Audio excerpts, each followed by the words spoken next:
Hello दोस्तों, स्वागत है आप सबका मेरे YouTube channel Sachin education hub पर। तो दोस्तों, आज हम बात करेंगे सबसे पहले, यानी लास्ट हमने जो सेक्शन किया था ना, वो था सेक्शन 80G, यानी डिडक्शंस जो हम कर रहे हैं उसका सेक्शन 80G था। तो आपको मैंने उस समय सम नहीं करवाया था, प्रैक्टिकल वे में नहीं समझाया था। तो आज मैं सबसे पहले उसी को कंप्लीट करके आपको प्रैक्टिकल वे में समझाऊंगा कि कैसे आप उसकी कैलकुलेशन कर सकते हो आसानी से। और रेस्ट ऑफ द सेक्शन जितने भी बचते हैं डिडक्शंस के अंदर, आज हम उन्हें कंप्लीट कर लेंगे। तो आपका जो डिडक्शन चैप्टर है वो भी पूरा कंप्लीट हो जाएगा और आपको नोट्स भी यहाँ पे अवेलेबल मिल जाएंगे। इसके अलावा अगर आपको नोट्स का पीडीएफ चाहिए वो आपको टेलीग्राम चैनल पे अवेलेबल मिल जाएगा। उस चैनल का लिंक आपको डिस्क्रिप्शन में दे दिया गया है। तो दोस्तों, हम सबसे पहले आज 80G को थोड़ा सा रिकैप करते हैं। तो उसमें जो रिकैप करने वाली मेन चीज़ है ना, वो आपको मैं समझाने वाला हूँ। तो वो ये है कि आपने अगर इन नाम को करना है ना, यानी इन जो नाम दिए हुए हैं कि किसमें क्या लिखना है, तो जितने भी रिलीफ फंड होंगे ना, ये जवाहरलाल और इंदिरा गांधी यानी गांधी फैमिली, यानी जो जवाहरलाल नेहरू की फैमिली है जितनी भी है उनको छोड़कर, और रिलीफ फंड हो गया कोई भी किसी भी स्टेट का, तो वहाँ पे आपने ये दो चीज़ें देखनी है। अगर तो विदाउट 50% वाला है तो आपकी इंदिरा गांधी वाली फैमिली आ जाएगी। अगर आपका 100% है तो जितना भी यहाँ पे रिलीफ फंड होगा ना वो सारा आ जाएगा। और बात रही यहाँ पे 100% डिडक्शन विद क्वालिफाइंग लिमिट की, तो यहाँ पे जितने भी इंस्टीट्यूशंस होंगे अगर वो प्रमोटिंग कर रहे हैं फैमिली प्लानिंग को, तो वो 100% डिडक्शन विद क्वालिफाइंग लिमिट जाएंगे। और अगर कोई क्वालिफाइड आपका यहाँ पे ओलंपिक एसोसिएशन इस्टेब्लिश किया गया है, तो वहाँ पे भी आपने, अगर कोई कंपनी ने क्या की है, डोनेशन की है, तो वो भी यहाँ पे जुड़ जाएगा। सो विदाउट वाला तो आपको अभी मैंने समझाया। तो विद वाले में आपने मेन चीज़ क्या देखनी है, प्रमोटिंग फैमिली प्लानिंग, तो ये चीज़ ज़रूरी है। अब अगर हम 50% डिडक्शन विद क्वालिफाइंग लिमिट कर रहे हैं, तो यहाँ पे आपने चैरिटेबल पर्पस देखना ज़रूर है, लेकिन प्रमोटिंग फैमिली प्लानिंग को छोड़कर। या फिर आपने कोई कॉरपोरेशन जहाँ पे जो किसने इस्टेब्लिश किया है, सेंट्रल गवर्नमेंट या स्टेट गवर्नमेंट ने, तो उसका मेन मतलब क्या है, for promoting the interest of that is minority. Minority हो गया कोई। यहाँ पे जो मेन चीज़ आएगी ना वो आपको यहाँ पे आएगी क्वेश्चन के अंदर, यानी जो क्वेश्चन के अंदर मेन चीज़ आपको दिखेगी ना, वो होगी टेम्पल्स, गुरुद्वारा, चर्च वगैरह। तो अगर आपको ये नाम आते हैं तो आपने क्या देखना है, 50% डिडक्शन विद क्वालिफाइंग लिमिट। अगर आपको प्रमोटिंग फैमिली प्लानिंग आती है तो 100% डिडक्शन विद क्वालिफाइंग लिमिट। उसके बाद आपने क्या करना है, ये जो चीज़ें बच जाती हैं, रिलीफ फंड है तो वो सारे इसमें आ जाएंगे, कोई जवाहरलाल नेहरू की फैमिली है तो वो इसमें आ जाएगी। अब हम करते हैं अपना प्रैक्टिकल। तो दोस्तों, अब आपके सामने जो प्रैक्टिकल है ना, इसमें वही चीज़ें देख सकते हो। अब आप सोल्यूशन भी मैंने बनाया है इसलिए कि आपको समझ आ जाए आसानी से। तो गुजरात अर्थक्वेक रिलीफ फंड है जो मैंने अभी कहा, वो नो लिमिट और विद लिमिट मैंने बना दिए। नो लिमिट का मतलब आपको जो दो ऊपर वाले ए और बी पार्ट थे, तो रिलीफ फंड आ गया, यानी यहाँ पे आ जाएगा। अफ्रीका कॉरपोरेशन फंड है तो वो भी यहाँ पे आ जाएगा। अब देखो, अब यहाँ पे जो मेन चीज़ है, अप्रूव्ड एजुकेशन इंस्टीट्यूशन। अभी कहा गया था कि कोई भी अप्रूव्ड इंस्टीट्यूशन या फिर कोई भी प्रमोशन, जो आपकी फैमिली प्रमोशन प्लान है वो आ गया, वो किस में आएंगे, नो लिमिट यानी विद लिमिट में आएंगे। और विद लिमिट में आपने यहाँ पे लिख दिया और 100% इनको मिलेगी। ये हम करेंगे अभी नहीं, पहले आप उतार सकते हो जितने भी हैं उनको। तो पहले आपने उतारे हैं, दैट इज़। अब अप्रूव्ड टेम्पल भी आ गया, वो भी आपको पता है विद लिमिट के अंदर हमने लिखना था, लिख दिया। फिर उसके बाद क्लोथ डिस्ट्रीब्यूटेड। अच्छा जी, ये चीज़ आपने बहुत ज़्यादा ध्यान से देखनी है। अगर आपको थोड़ा सा याद हो तो मैंने जब इनको एक्सेप्शंस के केस में बताया था, तो यहाँ पे लिखा है कि नंबर 5 यानी क्लोथ वाला जो है, काइंड में है वो डोनेशन।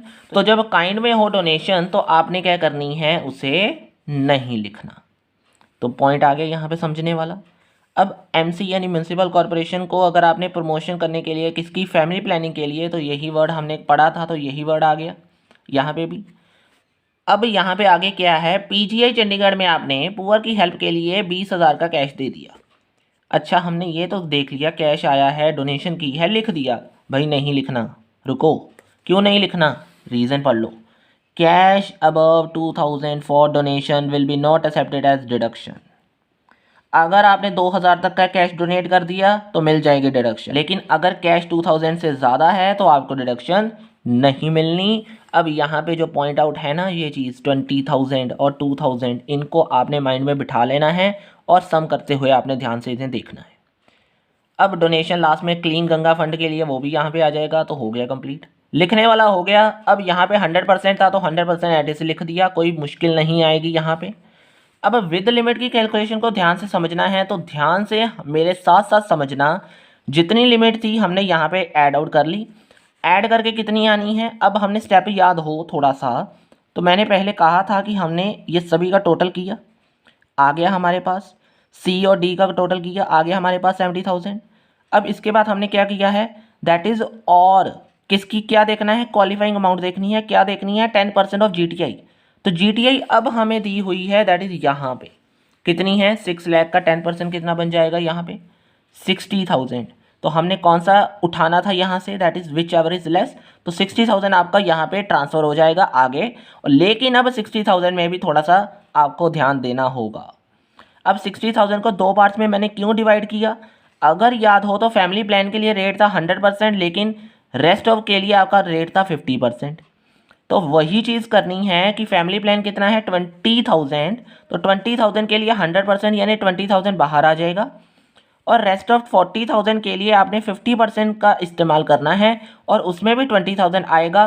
तो सारी कैलकुलेशन करने के बाद जो आपके पास टोटल आएगा वो बनेगा डिडक्शन अंडर सेक्शन 80G।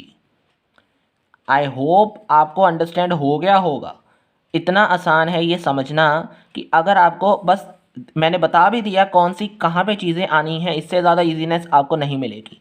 सो अब दोस्तों अब आपने क्या करना है, ये सारी चीज़ें आपने खुद प्रैक्टिस के लिए रखनी है।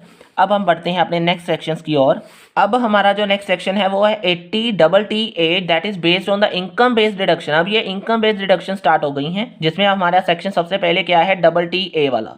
तो 80TTA में interest on saving account deposit, saving account deposit के ऊपर जब इंटरेस्ट है तो ये कब आपको एलिजिबल होगा। एलिजिबल कौन है, एसएससी, जिसका कोई अकाउंट है सेविंग अकाउंट के अंदर, यानी जिसका कोई सेविंग अकाउंट है जिसमें वो डिपॉजिट करवा रहा है और वो इंडिविजुअल भी है, HUF भी है, लेकिन उसका कोई अकाउंट FD या टर्म डिपॉजिट नहीं है। तो तब उसको क्या मिल जाएगी, इस सेक्शन के अंदर डिडक्शन मिल जाएगी। और डिडक्शन कितनी मिलेगी, 10,000 तक पर एनम, यानी पूरे साल की 10,000 तक। हो गया, ये इजी था। अब इजी हो रहे हैं शुरू, आपको कोई मुश्किल नहीं आएगी। अब इसी बेस पे सीनियर सिटीजन का आ जाता है। तो सीनियर सिटीजन को कब तक मिलेगी, यानी कितनी डिडक्शन मिलेगी, दैट इज 50,000। अगर हम इंडिविजुअल हैं तो 10,000, अगर कोई सीनियर सिटीजन आ जाता है तो उसको 50,000। अब यहाँ पे ध्यान से समझना कि सेक्शन 80RRB का मतलब क्या है कि रॉयल्टी ऑन पेटेंट्स। सबसे पहले ये एलिजिबल एसएससी कौन होगा, हमारा रेजिडेंट इंडिविजुअल ही होगा। और डिडक्शन कहाँ तक मिलेगी आपको, लोअर ऑफ देखा जाएगा किसका, जितनी रॉयल्टी आपको दी जा रही है बुक के ऊपर, यानी जितनी पेटेंट्स के ऊपर आपको रॉयल्टी आ रही है, प्लस आपकी 3 लाख नोटिफाइड लिमिट होगी। इन दोनों में से जो भी लोअर ऑफ होगा उतनी डिडक्शन आपको मिल जाएगी। अब यहाँ पे एक नोट है कि if royalty earn outside India, अगर आपको आउटसाइड इंडिया कोई रॉयल्टी मिलती है तो that should be brought in with in 6 month, उससे आपने इंडिया लेकर आना है विद इन 6 मंथ। यानी मुझे अगर मार्च में मिली है तो विद इन 6 मंथ मैंने उसे कहाँ लेकर आना है, इंडिया में वापस लेकर आना है, ताकि वो मेरी रॉयल्टी के ऊपर मुझे डिडक्शन मिल सके। अगर लेट हो गए तो नहीं मिलेगी डिडक्शन, ये भी ज़रूरी चीज़ है। अब इसके बाद आपका सेक्शन है 80BB का मतलब क्या है, ये था रॉयल्टी ऑन पेटेंट्स और ये है रॉयल्टी ऑन बुक्स, यानी ऑथर को मिलेगी। तो अब रॉयल्टी मिलेगी, लेकिन रॉयल्टी जिस बुक पर मिल रही है वो भी लिखी गई है यहाँ पे, और किसके ऊपर डिडक्शन मिलेगी वो भी है। तो not available for text book, newspaper and journal. ये सेक्शन कहता है कि जो रॉयल्टी आपको अगर टेक्स्ट बुक, न्यूज़पेपर या जर्नल के ऊपर मिली है उसके ऊपर डिडक्शन नहीं मिलेगी। लेकिन अगर आपको कोई लिटरेचर, आर्ट या साइंस फिक्शन के रिलेटेड आपने कोई रॉयल्टी मतलब बुक लिखी थी, उसके ऊपर आपको रॉयल्टी मिली है, तो आपको यहाँ पे भी डिडक्शन मिल जाएगी। सिर्फ ये 3 चीज़ें आपने नोट आउट करनी है। उसके अलावा कोई भी बुक है वहाँ पे आपको रॉयल्टी के ऊपर डिडक्शन नहीं मिलेगी। अब डिडक्शन आपने कितनी देनी है, लीस्ट ऑफ देख लेना है। सबसे पहले रॉयल्टी इनकम जितनी मिलेगी, सेकंड आपको 3 लाख ही मिलेगा, और थर्ड आपने एक और जोड़ दी जिसका मतलब है 15% of the value of book sold, कि जितने वैल्यू की बुक वो सोल्ड हो रही है उसका 15%। तो whichever is less is called as deduction under section 80QB। Easy हैं ये सब, अब आपको इतना मुश्किल नहीं लगेगा। अब हम अपने अगले जो सेक्शंस हैं उसकी ओर बढ़ते हैं। लेकिन अब यहाँ पे भी लिखा है कि अगर आउटसाइड इंडिया होगा तो विद इन 6 मंथ आपने रॉयल्टी वापस लेकर आनी है, तभी आपको डिडक्शन मिलेगी। अब यहाँ पे जो 80U वाला सेक्शन है ना, ये हमने पहले भी पढ़ लिया हुआ है 80DD के अंदर, अगर आप तो थोड़ा सा याद हो, लेकिन वो था maintenance of the disabled person. यहाँ पे आपको डिडक्शन मिलेगी in case of person with disability. अगर वही पर्सन जिसने डिडक्शन लेनी है वो डिसेबल है तो वही केस, वही याद होना चाहिए। अगर मैंने बताया था आपको याद हो कि 75,000 आपको डिसेबिलिटी सिंपल वाले केस में मिलेगी, लेकिन 1,25,000 आपको, अगर आपकी जो डिसेबिलिटी है वो 80% के करीब है, यानी आपकी बहुत ज़्यादा बुरी हालत है, तो उस केस में 1,25,000। तो ये प्रूफ कैसे होगा? आपको मेडिकल सर्टिफिकेट देना पड़ेगा, तभी आपको इस केस के अंदर देखा जाएगा कि अगर आपकी सीवियर डिसेबिलिटी 80% से ज़्यादा है तो डिडक्शन इतनी मिलेगी। अगर आपकी मेडिकल सर्टिफिकेट कहता है कि आपकी डिसेबिलिटी ठीक ठाक है तो वहाँ पे आपको 75,000 मिलेगी। ये देख सकते हो आप, लिखा हुआ है लीगल रिक्वायरमेंट। अब इसके अलावा कुछ आपको अदर डिडक्शंस बताई गई हैं। अदर डिडक्शंस की बात करते हैं तो अदर डिडक्शंस में आपकी एक ही डिडक्शन बनती है, दैट इज सेक्शन 80 JAA में क्या है? Employment of a new employ. तो एम्प्लॉयमेंट अगर आपने न्यू एम्प्लॉय की करवाई है तो यहाँ पे आपको डिडक्शन कब मिलेगी? तो असेसी जो बंदा है, यानी असेसी जो होगा, उसके पास PGBP इनकम होनी चाहिए, ऑडिटिंग भी होनी चाहिए, अंडर सेक्शन 44AB के अंदर रिक्वायर्ड होनी चाहिए।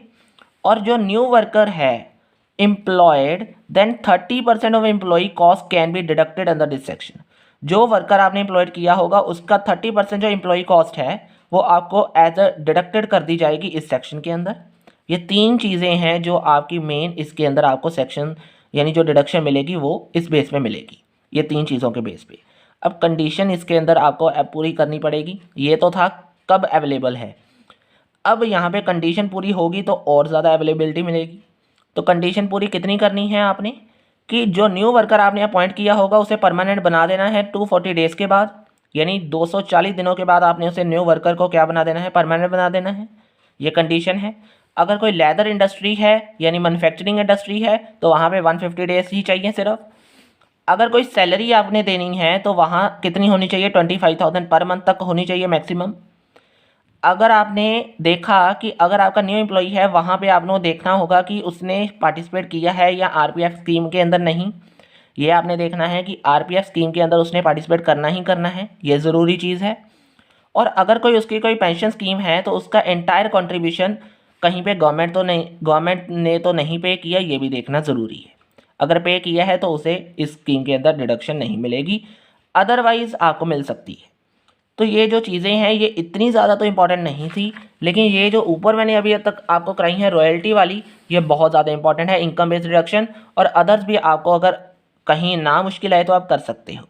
तो दोस्तों आज के लिए ये जो मैंने करवाया इनकम बेस्ड डिडक्शन और अदर डिडक्शन, और इसके अलावा 80G का जो पार्ट करवाया वो आपको आज समझ आ गया होगा। होप सो आपको वीडियो अच्छी लगी होगी। वीडियो अच्छी लगी है तो लाइक शेयर एंड सब्सक्राइब जरूर कर देना। कहीं पे प्रॉब्लम आ रही है तो नीचे दिए गए कमेंट बॉक्स में कमेंट भी कर देना। Thank you very much.